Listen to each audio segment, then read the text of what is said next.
Hi. Hi.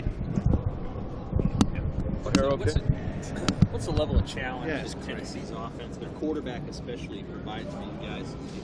Yeah, you know, it's one of those offenses that you got a twofold purpose there, right? You got a senior quarterback that at least I know academically he's, you know, aerospace engineer, so he's academically intelligent. But with all kidding aside, I mean, he's been in the offense for quite some time. He knows it inside and out.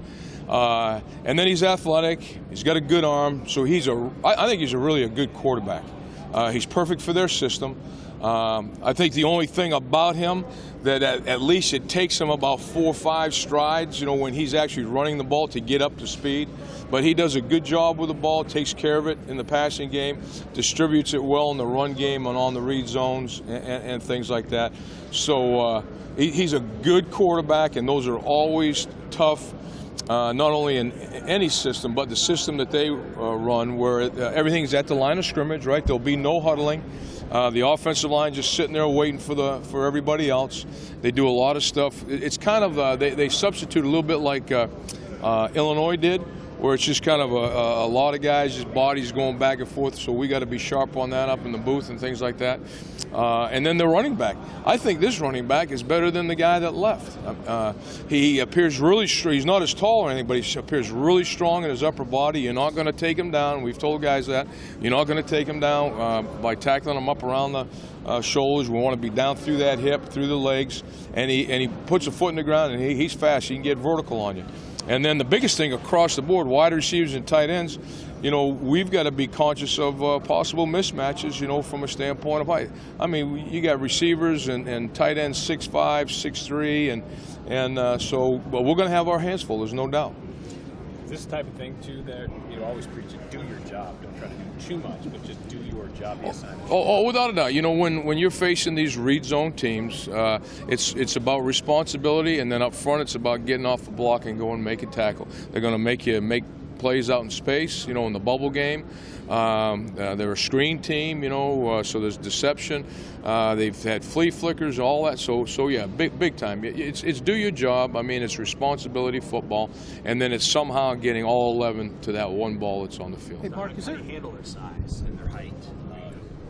We've been using Miracle Grow instead of Gatorade, you know, in between snacks and things like that. But, you know, it is what it is, you know.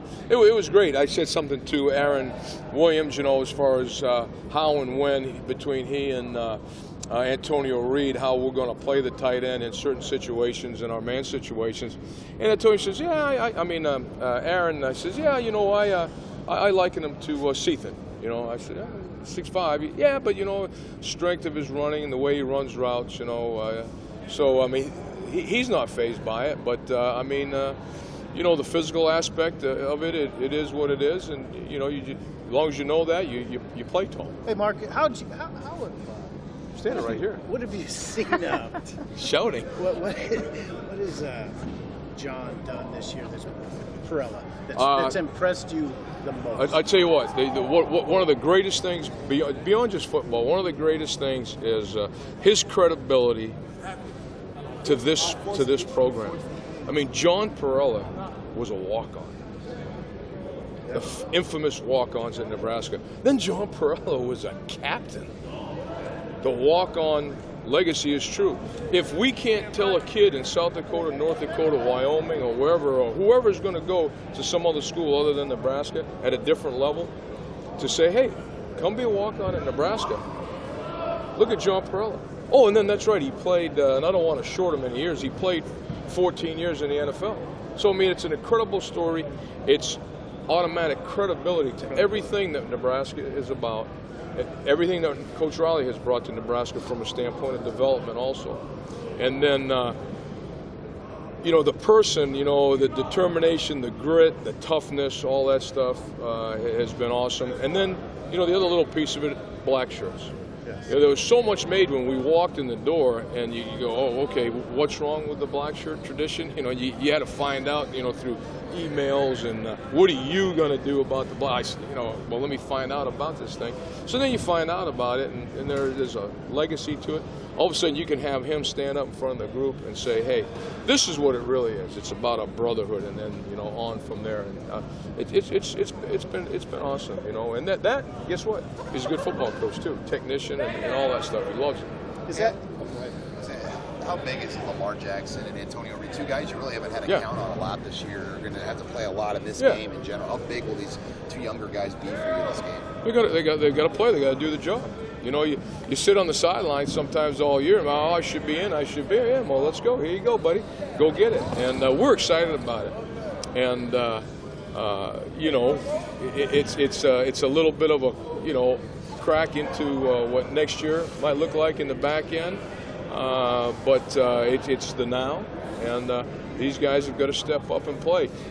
I said to somebody not too long ago, Antonio Reed only plays in bowl games, because that's what he did last year. He hadn't even taken a snap on defense for us all last year, and then there he is in the middle of the UCLA game, and there was a key third down in the game. We were playing two-stick coverage, and he was inside and underneath the slot receiver, which he wasn't supposed to ever. I mean, I should say he didn't ever cover it the right way in practice, and there it was, and he had to make the play on the ball. He still wasn't in the correct place, but he made the play on the ball. Save him just for bowl we games. just save him for bowl games, you know, making plays. But I'm excited for these guys. I'm excited about these guys, and you know, we've worked hard. They've worked hard, you know, to get in position to play in this game. Is Kyron gonna have a role? Oh yeah, absolutely.